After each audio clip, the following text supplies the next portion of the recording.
پیارے پاکستانیوں کیسے ہیں؟ ویلکم ٹو اندر ولاگ۔ آج آپ سے بات کرتے ہیں، ایک ابو قصہ سناتے ہیں، سٹوری سناتے ہیں، حاتم طائی اور ایک لکڑہارا کی سٹوری ہے۔ اچھا، سینکڑوں برس پہلے نا عرب کے ایک قبیلے میں حاتم طائی نامی شخص پیدا ہوا، جس کے سخاوت کے قصے پوری دنیا میں مشہور تھے۔ تو جو بھی اس کے دروازے پہ آتا اس کی ضروریات زندگی پوری ہو جاتی۔ اس کے پاس ایک گھوڑا تھا جو کہ اسے بڑا ہی دل عزیز تھا، اسے بڑا ہی پیارا تھا، اور جو کہ گھوڑا بھی مالک کا بڑا وفادار تھا۔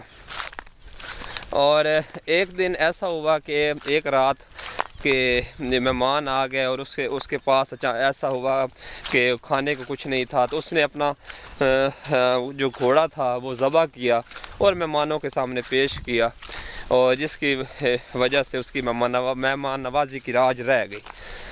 اور ایک اور واقعہ ہے کہ ایک دفعہ اس نے 40 اونٹ ذبح کر دی۔ اس نے سرداروں کی جب عرب کے سرداروں کی دعوت کی تو اس نے 40 اونٹ ذبح کیے اور ان کی خدمت میں پیش کیے کھانے کو۔ تو اس کے جو سخاوت کے قصے دوبارہ ہونے لگے، سردار آپس میں کرنے لگے کہ یار جو حاتم طائی ہے نا وہ بہت ہی عظیم، بہت ہی سخی انسان ہے۔ تو ایک سردار نے ان سے پوچھا کہ آپ سے بھی زیادہ کوئی سخی ہے؟ حاتم طائی سے سوال کیا۔ تو حاتم طائی نے کہا کہ وہ مسکرا کے بولا کچھ دیر سوچنے کے بعد کہ جو سخاوت ہے نا وہ دولت لٹا دینے کا نام نہیں ہے، اور مجھ سے بھی عظیم شخص ہے۔ عظیم شخص وہ ہے جو کہ اپنے بڑے سے بڑے فائدے کے لیے بھی چھوٹا سے چھوٹا احسان بھی قبول نہ کرے، اور میرے سے بھی زیادہ بڑے دل کا ایک انسان ہے۔ تو سارے ایک دوسرے کی طرف دیکھنے لگے اور چہمگوئیاں کرنے لگے کہ وہ کون سا شخص ہو سکتا ہے جو حاتم طائی سے بھی سخی ہو۔ تو اس نے کہا کہ ایک رات ایسا ہوا کہ ایک شام کو میں دعوت جب کر کے ایک سرداروں کی دعوت کی شام کو، اور میں جنگل کی طرف چلا گیا، اور جب جنگل کی طرف گیا تو وہاں ایک لکڑہارا مجھے ملا جو لکڑیاں سر پہ اٹھائے ہوئے جا رہا تھا۔ تو میں نے اس کی ہیلپ کرنی چاہیے کہ اب میں آپ کا جو وزن ہے جو اپنے سر پہ اٹھایا ہوا ہے اس کو میں تھوڑا ہلکا کر سکوں، کچھ کم کر سکوں۔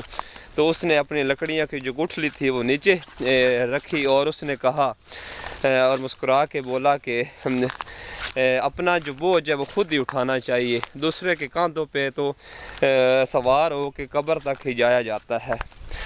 تو میں نے اس بابا جی سے کہا کہ آپ لکڑہارا سے کہا کہ آپ کیوں اتنی محنت کر رہے ہیں؟ کہ آپ کے شہر میں حاتم طائی نامی شخص رہتا ہے، وہ ساروں کو کھانا کھلاتا ہے، آپ بھی اس سے کھانا کھا لیا کریں۔ تو اس نے مسکرا کے بولا کہ حاتم طائی کو بھی اللہ تعالیٰ نے 2 ہاتھ دیے اور مجھے بھی 2 ہاتھ دیے ہیں، تو میں اس کے ہاتھوں کمائی ہوئی روٹی میں کیوں کھاؤں؟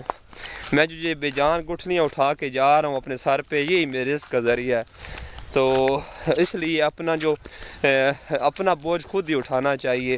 تو بات یہ ہے کہ جو رزق ہے وہ خود ہی اپنے ہاتھوں سے کمانا چاہیے، کسی پہ ڈیپینڈنٹ نہیں ہونا چاہیے، اور کسی کوئی سہارا نہیں ڈھونڈنا چاہیے۔ اور سب سے جو بہتر ہے آپ کے رزق کمانے کا ذریعہ وہ خود ہی آپ اپنی محنت سے کمائیں۔ تو یہ ایک شارٹ سٹوری تھی جو آپ کے سامنے میں نے پیش کی ہے۔ تو انشاءاللہ نیکسٹ ولاگ میں آپ سے بات ہوگی، ہمیشہ کی طرح۔ السلام علیکم۔